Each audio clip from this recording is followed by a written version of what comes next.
This is episode number 3 of the podcast Venus 225, where we talk all about preventative health, everything you need to know to work on your health and your health span in a way that is not too scientific and not too complicated. So I just want to make this something for the everyday person that wants to work on lifestyle and health with simple concepts and actionable things for you to do. My name is Karen Oliver. I am the host. I am a certified health and nutrition coach as well as personal trainer. And today we're going to be talking about a topic that is in many people's mind in these days of January and is weight loss. Weight loss, New Year's resolutions. So I want to guide you through this based on all the experience that I have with my health coaching one-on-one clients. Most of them come to me at the beginning for weight loss because losing the belly fat is one of the things that is going to have the biggest impact on your health. So many of my clients begin with weight loss. We start working on their weight. And I am going to use all my experience to try to guide you to achieve this goal with easy steps. So today we're going to talk about the common reasons why people fail. The solution, I'm going to show you a better approach, 12-week framework, making it sustainable, and how it is not about a diet, but more about a lifestyle. And at the end, we are going to wrap it up and close with very specific strategies that will help you succeed on this. So the truth is that studies show that 80% of people that set weight loss as New Year's resolution fail. They quit by the month of February. So it lasts about a month. And this is not me saying it. This is what data shows. So I want to show you why that happens, how to avoid those mistakes that most people make, and I want to help you be part of that 20% that is successful on their weight loss resolutions. So let's start with a harsh truth. Most people set themselves up for failure. That is the first reason why people fail at weight loss. What do I mean with this? They make it too hard on themselves. First thing is they fail at setting up the goal. Let's say a client comes and say, hey, Karen, I want to lose 50 pounds this 2025. Okay, good, let's do it. Is there anything wrong with this goal? Not really. Losing 50 pounds in a 1-year time frame is reasonable. So why am I saying the problem is the goal? Because we're trying to eat an elephant in one bite. 50 pounds is a lot, and 1 year is a big time frame. So first we lose perspective of that goal. How do we measure progress in such a long time frame? It is hard to measure progress if you don't know what you're expecting. You just know that by the end of the year you want to be 50 pounds lighter. June comes, and how do you know if you are on track to achieve that or not? It is hard, and weight loss is not linear. So it is not like by the half of the year I should be 25 pounds lighter. It doesn't work like that. Most of people lose weight way faster at the beginning, and then the rate of weight loss slows down for many reasons. So it is not linear. It is not that easy to measure progress. What are we going to do about this? We're going to break it in smaller goals, and we're going to talk about it here soon. But let me finish first with the reasons why people fail so you can avoid them. The other one that I see often is the all or nothing concept. So people go all extreme. And this all or nothing, black or white mindset. It is pretty common in fitness in general. I see it as a personal trainer for exercise. If people don't have 45 minutes to work out, then they say they don't have time for a workout and don't do anything. But maybe they did have 20 minutes. They could have done a 20-minute workout. It would have been way better than not doing anything. But if we don't see the shades, if we don't see other options that do it or not do it, then you're never going to have time to work on. And same thing happens with the diet. People go to extreme. So I am going to cut all carbs. Just an example. Is it a way to lose weight? Yes. Can it work? Of course. Is it sustainable? No. And this is why people fail, because you're making it too hard on yourself. Listen, one of the first things I ask my clients when we begin, we do long sessions so I can get to know them. I don't have a system, I don't have a diet that I give to all my clients. The approach is going to depend on every individual. What are their needs? What are their emotional connections with food? What's their lifestyle? I have a complete different approach for every client I have. So I don't have a diet that I just give to my clients and follow this and this is it. It is not how it works. But where I was going is, one of the first questions I ask my clients is, what are your non-negotiables regarding food? Yeah. What are the items that you don't want to eliminate from your diet? Some people say it is hard for them to get to them, which is funny. But after they give it a good thought and I set examples, some people say, for example, creamer. Creamer is a very common one. I don't want to give up my coffee with creamer. Okay. For other people, it can be pasta. I love pasta. I eat pasta a couple times a week. Okay, that is a non-negotiable. I have clients where the non-negotiable is pizza. They don't eat it every day, but they don't want to eliminate it from their life. Okay. For me, for example, and this is going to shock you if you don't know me and you see that I am a health coach, is wine. I love wine. I love having a small glass of wine with dinner or while I'm cooking. It is my non-negotiable. And at some point, we'll talk about wine and liquor. And I am not saying drinking alcohol is healthy. It is not. There is not a single amount of alcohol that is healthy for you. Okay? Just to clarify that. But for me, that is my non-negotiable. So here comes the first different approach to a weight loss journey. Because most people make the mistake of eliminating that item when they start dieting. People start dieting and they go too extreme. So they know the creamer has a lot of calories. They eliminate creamer and everything that has sugar. That is not going to be sustainable. See? And that is why people, if they say they succeed at losing weight, they gain it back. Because once they lost the weight they wanted to lose, they go back to their whole eating habits. So the first thing I do with my clients is find the non-negotiable. And then we work everything around nutrition that has nothing to do with that non-negotiable. That non-negotiable is allowed. And that is what makes the diet sustainable. This is just one example that shows you how you make your weight loss journey too difficult to stick to it. So find your non-negotiable.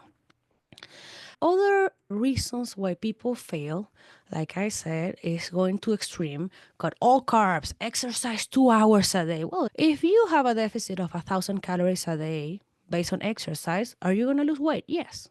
How long are you going to be able to do that? Not long enough. Never touch sugar again.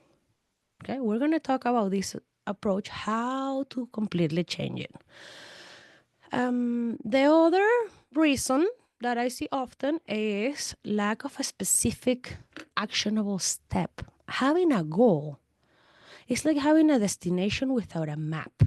If you only have the goal of losing those 50 or 30 or whatever it is pounds, but you don't have a plan with the steps. This is how I'm going to do it. This is how it's going to look like. This is how it's going to feel. You're not going to make it there. In my last episode, I said the example, if we want to go to downtown Denver, but we don't know how to get there. Are you going to make it there if you just take the car and start driving? You're not going to make it there. You're going to get somewhere, but not there. The same thing happens with this. If you don't have a plan, if there are no directions, you are not going to make it. I want to remind you that the first episode that I did was for the holidays specifically, and all little tips and tricks to do for the holidays. And that's a good one to listen to for just normal weight loss journey, because there are a lot of tips in that episode about mindset, how to set goals, what things to eat, how to decide when you're going to go out, decide ahead of the dinner, what are you going to be avoiding. So listen, go back to that episode and listen to that, because it's full of tips that after listening to this episode, you're going to be able to connect. And then there's the timeline problem. 1 year is too much of a big timeline. It is easy to lose motivation, and we all know it's not everything about motivation. We are tired of listening to the discipline. Discipline is what matters. Yes, discipline is what matters. But let's be honest, motivation helps. So if you don't break your goal in a smaller time frame, you lose motivation. You also make it really hard to see small wins. What am I saying with this? I want to lose 50 pounds. Okay. I lost 1 pound this week. Wow. Out of 50. It looks like nothing. I'm losing, let's say, 1 pound a week, and 8 weeks have passed by. So I am at 8 pounds down, and I don't feel happy because I still have 42 pounds to lose. It seems so big and unachievable that you don't see your small wins. And that is going to steal the motivation out of you. So if you break the time frame in a small pieces, you are going to be motivated. Let's say you decide that you're going to lose this 50 pounds, and then you ask, what is a healthy weekly weight loss? Okay, it's going to be 1 to 2 pounds. That is a healthy number, achievable, and sustainable. Perfect. So now you know you can lose 1 to 2 pounds every week. We know that at the beginning, you're going to lose weight faster. So let's say the first 12 weeks, you are going to lose 2 pounds a week. So now let's break that goal into a small 12-week program. Forget about everything else. 12 weeks, if you lose 2 pounds a week, you're going to lose 24 pounds. Fabulous. Now we have a goal for 3 months. Then you break it into monthly goals. So the first 4 weeks, you're going to expect to lose between 6 and 8 pounds. Fantastic. 3 weeks have passed by and you have lost 6 pounds. Doesn't it that feel like a huge achievement? You've lost 6 pounds out of your 6 to 8 pounds that you set as a goal. It feels fantastic. Let's say it was hard to diet and you only lost 1 pound a week. Okay. You are 3 pounds down out of the 6 to 8 that you set as a goal. Doesn't it still feel like a success? It does. You're halfway through your goal. See? So that's how you make the timeline work for you instead of against you. Let me give you another example. If you're going to run a marathon is 26.2 miles, and you start running and you finish the first mile, and in your head, you're only thinking about, I have 25 more miles to run. You run another mile, and wow, I still have 24 miles to run. Even when you're at mile 10, you think, wow, I still have 16 miles to run. That in your head is going to become a nightmare. It's going to be so exhausting. Same thing happens with the weight loss if you see it like that. But if you break it in small pieces, then out of the sudden, it feels very approachable and very doable. So those are the main reasons that I see why people fail. The other one that is important is people approach weight loss with a diet mindset. And when I ask my clients, have you lost weight in the past? All my clients say yes. It is not the first time they're trying to lose weight. Okay. And did you gain it back? I ask them. And all of them say, yes, that's why I'm here. Because every time I lose weight, I gain it back. Or some even gain more weight than they lost. Okay. And then I ask them, what was the approach? What did you do to lose weight? And some are going to mention ketogenic diet or intermittent fasting or carb restriction, whatever. There are hundreds of million diets and they all work because they work is because of the calorie restriction. Then I ask them why they gained the weight back. And the reason is because at some point they got tired of this diet, they stopped doing it, or they achieved their weight loss and then they stopped doing the diet because they achieved their goal. And then they slowly gain the weight back, or sometimes not that slowly. Okay, you know what that happens?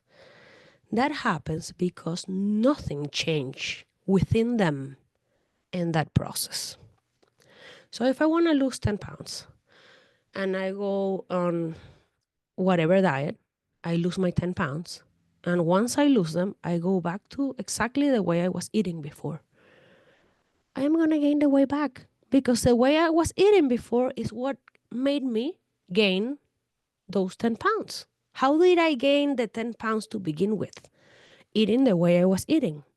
So if I lose the 10 pounds and I go back to eating the way I was eating, what changed? Nothing changed. The only thing that changed was a small break where I ate differently. But then if I go back to my habits, I'm going to gain them back. It's like if I lost the weight by exercising more, the moment I go back to not exercising, I'm going to be in a calorie surplus, I'm going to gain the weight back.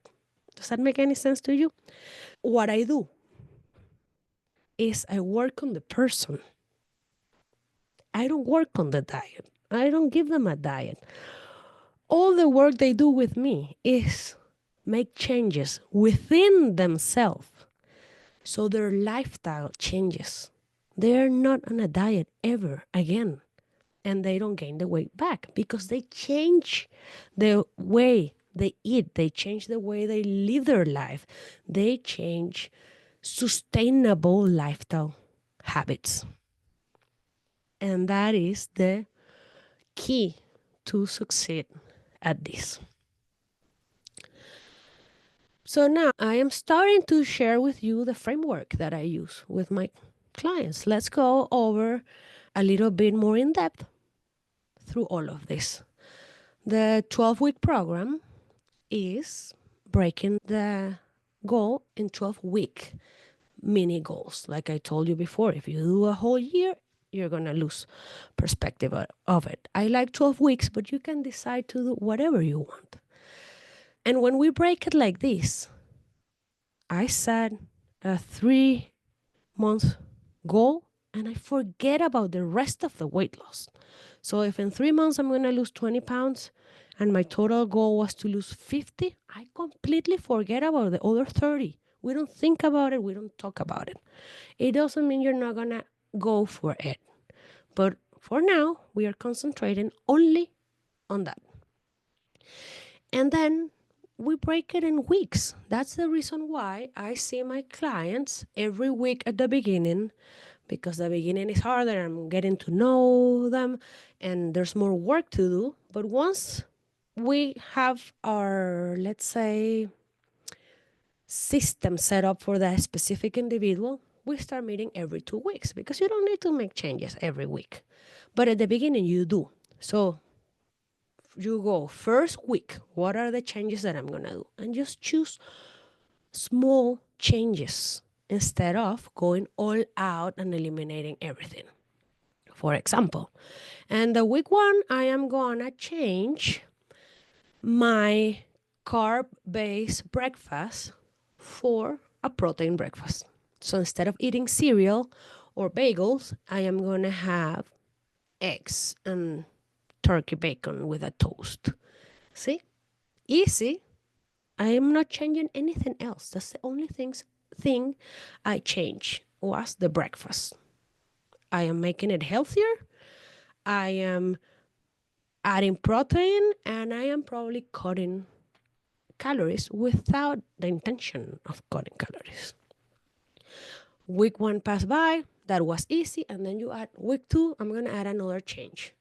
And I'm just adding examples, right? Because it depends how your nutrition is. But let's say week two, I am going to change my snacks that are high processed carb snacks for whole food snacks.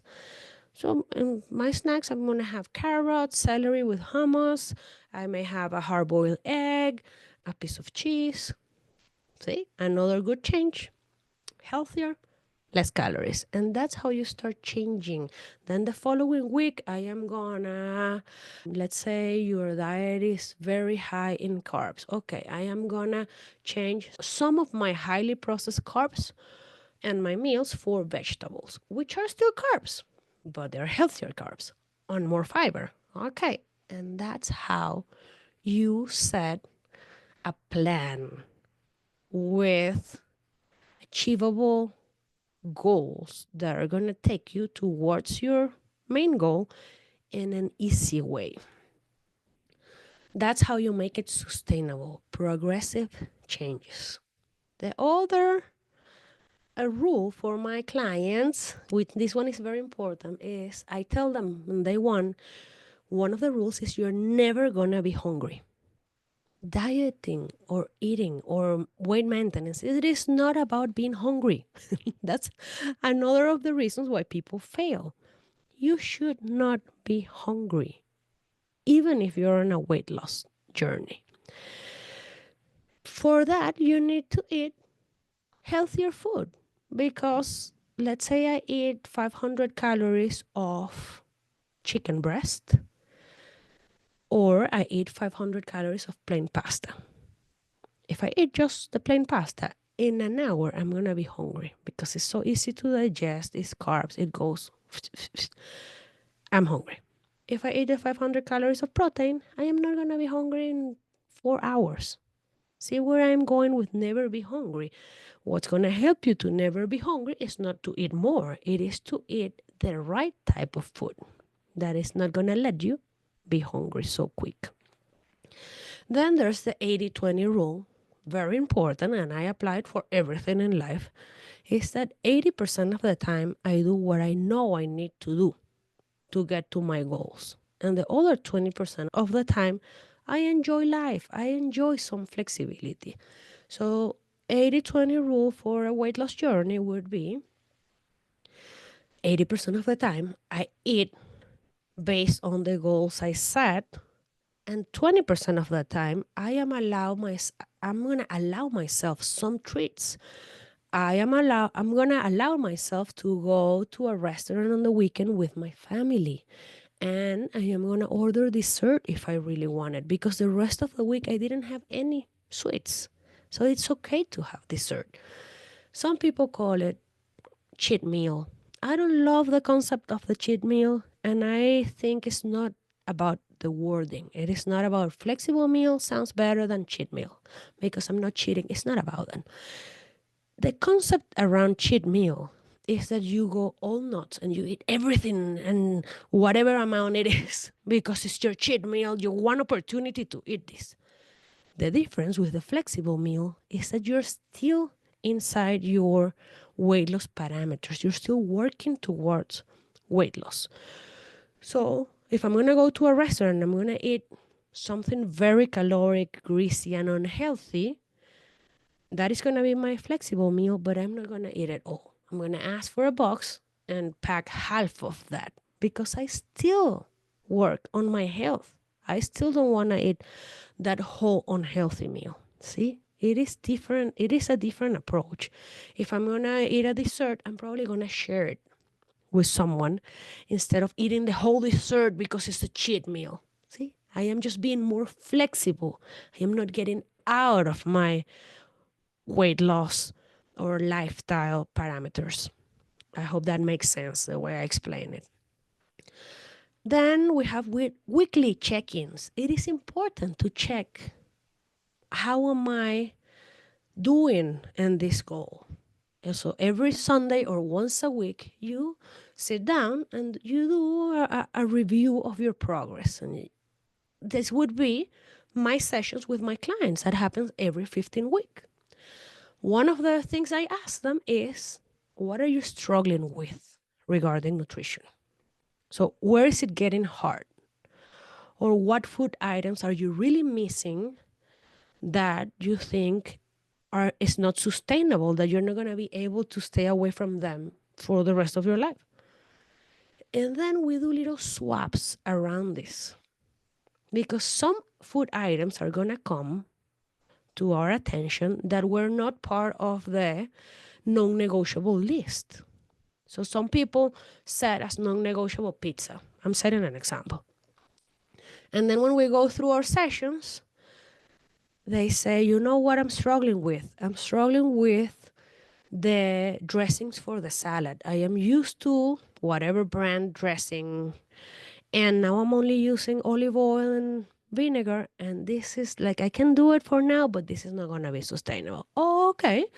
Then we find options that are, I would call it the best next option to what she or he was doing before. So if this person was using a dressing that was full of sugar and it had 200 calories per tablespoon, well, we find something similar that has a little bit less sugar and a little bit less calories. We're not going calorie free. We're not going only with olive oil and balsamic, but we found a better option than what she was doing before. See? But it's only for that item, because that's the item that is going to make it not sustainable. Everything else, she is still working on her weight loss and the way we said it before.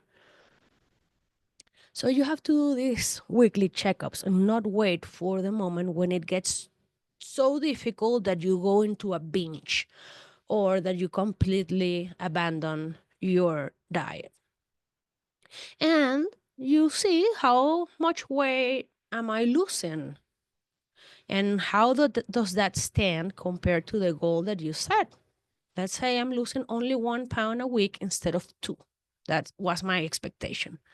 Okay, so be honest with yourself and ask, am I willing to put the extra effort to lose that extra pound? If the answer is yes, great. Go for it, make adjustments on your nutrition, and go for the 2 pounds a week. If the answer is no, I don't want to cut on more things, it's already kind of difficult, then adjust the expectation. Say, okay, 1 pound a week, I am still losing weight, it's just slower, but it feels sustainable. If I make it harder on myself, I am going to quit at some point. So there's where you have to connect expectations with the amount of effort you're willing to put in. See, let's say I want to run a marathon in 3 hours, 10 minutes. Okay. To do that, I need to be running this certain amount of miles a week and doing these hard workouts. Am I willing to do that? No. Okay. Then I cannot expect to run a 3-hour, 10-minute marathon. I need to adjust my expectation. How much am I willing to run? I am willing to run only 50 miles a week. Okay, then I'm going to expect to run a 3-hour, 40-minute marathon, for example. See? You need to do those weekly checkups, because they're also going to help you stay motivated. And on those weekly checkups, you're going to look for the small victories to fuel that motivation. Let's close with some specific strategies other than what I just told you, but what I told you is more like a mindset frame of strategies, and now we're going to go some more actionable little things that can help you succeed at this. The environmental setup, your pantry and your home. This is a big one because for most people, it is hard to have items that they're not supposed to eat and have them around in the house. So if that is your case, well, clean the pantry. I would say that is one of those little strategies that are temporary, because the main goal is for you to make this way of eating part of who you are, on a way that it doesn't matter if the pantry is full of cookies and chips. You're just not going to go for them. It is not anymore about willpower. You just don't want them. You just don't crave them. You just understood that they're not worth it and they're not healthy. And it doesn't matter if they're there. You're not going to go for them. That is, when I tell you I work on my clients and not on their diet, is that what we're working on? There comes a point, and it's usually past the 6 months. So it takes time, but there comes a point where they just don't need this type of food. It is not about willpower anymore. That thing happens in my house. But this usually goes with this next strategy, which is always having something healthy to eat. So here goes the deal.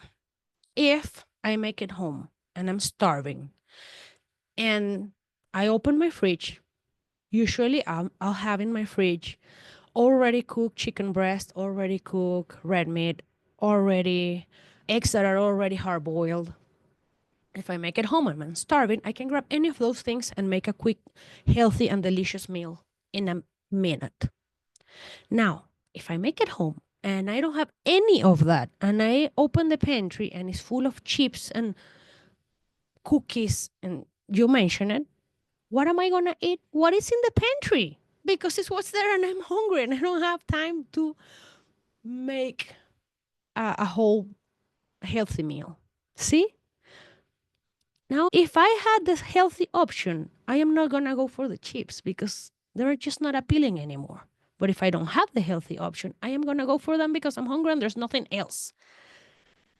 That is the main goal. The main goal is for you to be able to have access to any food item, but always, by nature, choose the healthiest option. But for that, you have to have the healthiest option handy. Okay, so that is one of the strategies, to always have something healthy with you.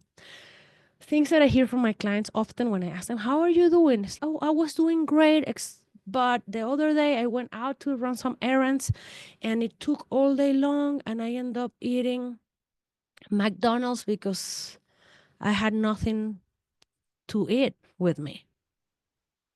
Well, every time you leave your house, take some healthy snacks with you. Even if you think you're going to be out of the house for 30 minutes only, you never know what's going to come. You never know what life's going to throw at you. And it is good to have something nice, healthy inside your new nutrition parameters to eat if you get a delay in your plans. So always take something healthy with you. Non-scale victories. Look for them. Not everything is about the scale. And weight loss is not linear. And in the weight loss process, we gain a little bit of weight, then we lose more, then we gain a little bit, we lose more. If you only look at the number on the scale, there are going to be many days where you're going to be disappointed because you're going to see a little jump on your weight on the scale. Look for things like energy levels. How are you feeling? Most people that are losing weight feel fantastic because their energy is in such a better place. Like they're way more energetic. How your clothes fit. Nothing better than that. Putting on a jean that it was super tight and see that it feels perfectly well. Nothing measures weight loss better than your clothes. Because if you are trying to lose weight and you're also lifting weights, you may not see any change on the scale and at the same time have a complete body recomposition where you lost all the fat but you gain muscle mass. And clothes, how they fit, is what's going to tell you how you're making progress. Sleep quality. Are you sleeping better? People, when they lose weight, they sleep so much better. And mood improvements, your mood. Take all those things as little gains because there are going to be weeks where you don't lose any weight, especially once you lost the first 10, 20 pounds. Then things slow down and you're going to be stuck in a certain weight for sometimes a month. Take these little wins, like your mood, your energy, your sleep quality, as wins to keep you motivated. Remember that the goal is not to lose weight just to look better. Like, why I help people to lose weight is because I'm a health coach and I want them to get healthier. Right. So don't make it all about the number on the scale. With that, we're wrapping it up. The biggest takes on this are small changes, watch your non-negotiable, and keep it around your life. Make it sustainable. It's all about lifestyle. The changes you're gonna make have to be things that you're willing to keep for the rest of your life, that can be enjoyed by you. Set short time frame goals that adapt to the amount of effort you're willing to put in. The expectation has to adapt to the effort you're willing to put in. And you're going to see progress. Work on you, not on the diet. It is not a diet, it is a lifestyle if you want to keep the weight off. So, I think this is it for today. This was episode number 3. I hope you can take a lot of actionable tips from this episode. I'll see you on the next episode. Please share if you like it. Hit like, subscribe if you haven't subscribed to all the channels. And see you on the next one.